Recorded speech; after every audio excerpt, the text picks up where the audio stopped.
Hi, my name is Brian Walusimbi and I am a clown. In 2002, I started my clowning business, doing parties all over Kampala, Uganda, moving from house to house, entertaining children with clowns, face painting, puppet shows. And at the end of every year, I used to collect money and donate it to different charities in need. In 2007, I was invited to the Uganda Cancer Institute to do a charity party for children suffering from cancer. I wasn't interested because I didn't know anybody that had cancer. Even the thought of a child having cancer didn't make any sense. But the director of the Cancer Institute told me, why don't you just come in for a tour, have a look around, if you want to do it, you do it. When I got there, the floors were filled with children with tumors coming out of the eyes, mouth, with children, adults, men and women, sharing one small ward where they were receiving treatment. I saw the need and the pain that was in that place. And it's out of that I decided to do what I called a Smile Again party. Because it was the one time where the kids would not focus on their pain and disease, but be just like normal kids and enjoy themselves. So I set up this party in the cancer ward where we had 250 children that were there for that party. I asked all my clients to donate clothes, food, and we set on a party with clowns, face painting, puppet shows, and all the entertainment. We also had the African Children's Choir, one of the best choirs in Uganda, that performed for the kids on that day. At the end of the party, some of my friends said, I want to pay for this child, that child. By the time we were done, we had 10 children fully paid for. So every place I went to do a party, I would talk about what I'm doing at the hospital. And people generously gave clothes, treatment, any kind of support that they could.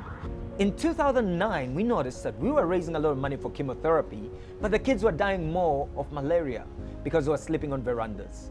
Others were dying more of toxicity from the medicine because they didn't have enough food and nutrition to support the medication they were receiving. Others, you'd pay for 6 or 12 cycles of chemo and they could only make it for 2 because they didn't have enough transport to get them from the villages into the hospital where they could receive treatment.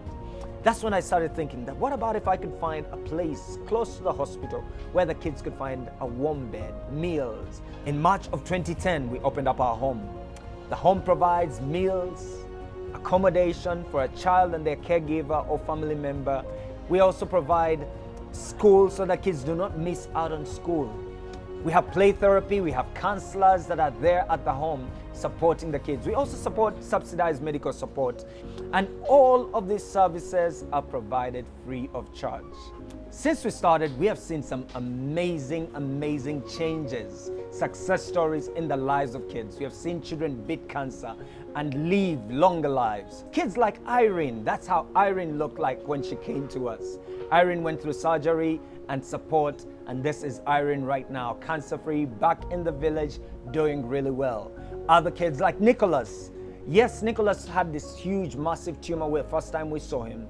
And Nicholas, with his great attitude, managed to go through surgery, and that is Nicholas right now, cancer-free, back in the village, back in school, really well. Kids like Mary Mambo. Mary Mambo's picture is a little bit disturbing, but that's how Mary looked when she first came to us, with always a cloth around her mouth, covering, in so much pain she could hardly eat or drink. And this is Mary now. Tremendous difference. And since we've started, we've taken care of over 1,800 children that have been supported. Children that have walked through our doors with absolutely nothing and been given a chance to fight. We have kept hope alive. We have another home in Gulu, northern part of Uganda, supporting Lacho Hospital and Gulu Referral Hospital, providing accommodation for all the children that have come from all over the northern part of Uganda to seek treatment. This would never have been possible without the generous support of our friends and partners. If you're out there and you're wondering how you can help, there are 3 ways you can help. You can donate through our website, online. You can volunteer. We're constantly in need of volunteers. You can also fundraise. Make Blessed Child Foundation your charity of choice. Advocate for children suffering from cancer in Uganda. We want to say thank you so much, and may God richly bless you.